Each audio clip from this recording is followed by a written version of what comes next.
ಇದೆಲ್ಲ ಒಂದು ಭಾಗ. ಈಗ ನೀವು ನೋಡ್ತಾ ಇದ್ದೀರಿ ಯಾವ ರೀತಿಯಲ್ಲಿ ಅವರು ಕಳೆದ 1.5 ವರ್ಷದಿಂದ ಯಾವ ಒಂದು ಆರೋಗ್ಯದ ಸಮಸ್ಯೆಗಳು ಪ್ರಾರಂಭ ಆಯಿತು. ಇದು ಕಾರಣ ಬಹುಶಃ ಈ ರಾಜ್ಯದಲ್ಲಿ ರಾಜಕೀಯದ ದ್ವೇಷದಲ್ಲಿ ನಡೆದಿರ್ತಕ್ಕಂಥ ಕೆಲವು ಘಟನೆಗಳು, ಕೆಲವು ತಪ್ಪುಗಳಾಗಿರ್ಬೋದು. ನಾನು ಸಂಪೂರ್ಣವಾಗಿ ನಾವು ಪರಿಶುದ್ಧವಾಗಿ ಬದುಕಿದ್ದೇವೆ ಅಂತಕ್ಕಂಥದ್ದನ್ನು ಹೇಳಲ್ಲ. ಒಂದು ತಪ್ಪುಗಳಾಗಿರ್ಬೋದು.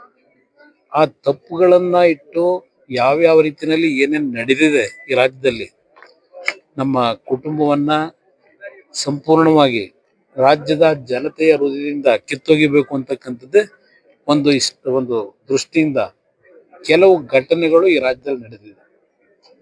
ಅದನ್ನ ಈ ಸಂದರ್ಭದಲ್ಲಿ ನಾನು ಹೇಳಲಿಕ್ಕೆ ಹೋಗೋದಿಲ್ಲ. ಇದು ಒಂದು ನಾವೆಲ್ಲರೂ ಅತ್ಯಂತ ಒಂದು ಆತ್ಮಕ್ಕೆ ಶಾಂತಿಯನ್ನ ನಮ್ಮ ತಾಯಿ ಕೊಡಬೇಕು ಅನ್ನೋದಕ್ಕೆ ಇವತ್ತು ಸಹ ಹಾಲು ತುಪ್ಪ ಇವತ್ತು ಅರ್ಪಿಸ್ತಕ್ಕಂಥ ಸಂದರ್ಭದಲ್ಲೂ ನಮ್ಮ ಅಭಿಮಾನಿಗಳು ಕಾರ್ಯಕರ್ತರು ಅವರನ್ನ ಪ್ರೀತಿಸ್ತಾ ಇದ್ದಂತ ಅವರು ಪ್ರೀತಿಸಿದ್ದಂತ ಜನತೆ ಬಂದು ಇವತ್ತೇನು 3ನೇ ದಿನದ ಕಾರ್ಯಕ್ರಮದಲ್ಲೂ ಭಾಗವಹಿಸಿದ್ದಾರೆ.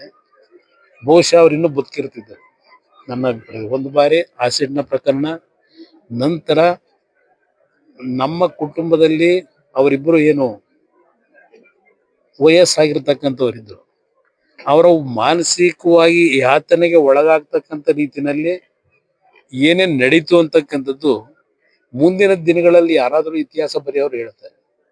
ಅದು ಒಂದು ಭಾಗ. ಅದಕ್ಕೆ ನಾನು ಹೇಳ್ತಾ ಇದ್ದೇನೆ, ನನ್ನ ತಾಯಿ ಇವತ್ತು ನಮ್ಮನ್ನ ಅಗಲಿಕೆ ಕಳೆದ 1.5 ವರ್ಷದ ಹಿಂದೆನೆ ಅವರು ಬೆಡ್ ರಿಡನ್ ಆಗಿದ್ದು.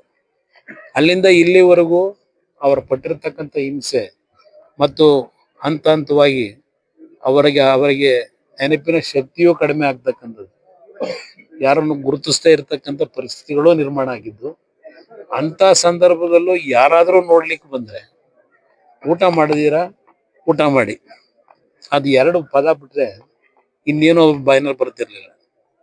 ನನ್ನನ್ನ ಸ್ವಲ್ಪ ಮತ್ತೆ ನಮ್ಮ ಇಬ್ಬರು ತಂಗಿರಿದ್ದಾರೆ, ಅವರನ್ನ ಸ್ವಲ್ಪ ನೆನಪಿನಲ್ಲಿ ಇಟ್ಕೊಂಡಿದ್ರು. ನಾನು ಏನಾದರೂ ಒಂದು ವಾರದಲ್ಲಿ 2 ದಿನವೋ 3 ದಿನವೋ ಯಾವ್ದಾದ್ರು ಫ್ರೀ ಇದ್ದಾಗ ಹೋದಾಗ, ಒಳ್ಳೆ ಕೆಲಸ ಮಾಡಪ್ಪ, ಯಾವಾಗ ಬಂದೆ, ಡೆಲ್ಲಿಗೆ ಹೋಗಿದ್ದ, ಇದು ಮಾತ್ರ ಅವರಲ್ಲೇ ನೆನಪಿನಲ್ಲಿತ್ತು. ಆ ರೀತಿಯಲ್ಲಿ ಒಳ್ಳೆ ಕೆಲಸ ಮಾಡಪ್ಪ ಅಂತಕ್ಕಂಥದ್ದು ಹೇಳೋರು ಅಷ್ಟೇ.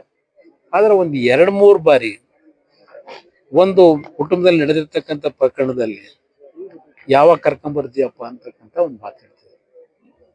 ಅದು ಇವತ್ತು ನನಗೆ ನೋವಿದೆ. ಅವರಿಗೆ ಅಂತ ಒಂದು ಸನ್ನಿವೇಶಗಳನ್ನ ತಡಿಲಾರ್ದೇನೆ ಇವತ್ತು ಇಂಥ ಒಂದು ದಿನವನ್ನ ನಾವೇನ್ ಕಾಣಬೇಕಾಗಿದೆ. ಬಹುಶಃ ಇನ್ನೂ ಒಂದು 3-4 ವರ್ಷಗಳು ಆ ರೀತಿಯ ಒಂದು ಇವತ್ತಿನ ದಿನ ನಾವು ನೋಡ್ಲಿಕ್ಕೆ ಸಾಧ್ಯ ಇರಲಿಲ್ಲ. ಆದ್ರೆ ಅದನ್ನ ದೇವರು ತೀರ್ಮಾನ ಮಾಡಿರೋದು, ನಾವಲ್ಲ.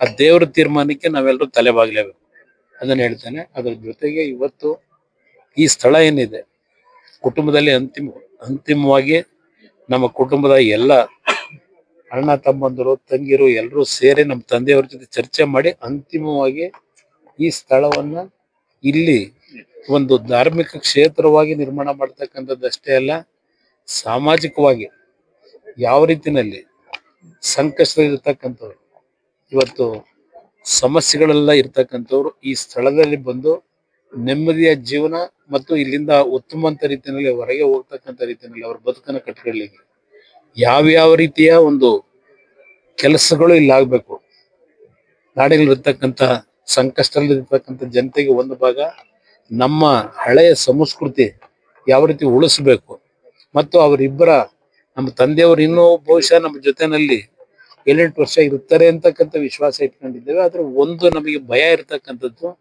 ನಮ್ಮ ತಾಯಿ ಮತ್ತು ಅವರಲ್ಲಿ ಇರ್ತಕ್ಕಂಥ ಒಂದು ಒಬ್ರಿಗೊಬ್ಬರಲ್ಲಿ ಆ ಒಂದು ಆತ್ಮೀಯ ಭಾವನೆಗಳೇನು ಇಟ್ಕೊಂಡಿದ್ರು, ಅದರ ಕೊರಗಿನಲ್ಲಿ ಸ್ವಲ್ಪ ಅವರಿಗೆ ಏನಾದ್ರು ಸಣ್ಣ ಪುಟ್ಟ ಸಮಸ್ಯೆಗಳು ಆಗ್ಬೋದು ಅಂತಕ್ಕಂಥ ಭಯವೂ ಇದೆ ನಮಗೆ.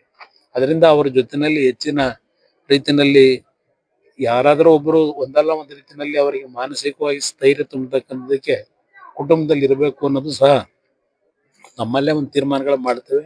ನಿರ್ಭೀತ, ನಿಷ್ಪಕ್ಷಪಾತ, ವಿಶ್ವಾಸಾರ್ಹ ಸುದ್ದಿಗಳಿಗೆ ಮತ್ತೊಂದು ಹೆಸರಾಗಿರೋ ನ್ಯೂಸ್ 18 ಕನ್ನಡ ಈಗ ಆಪ್ನಲ್ಲೂ ಲಭ್ಯ ಇದೆ.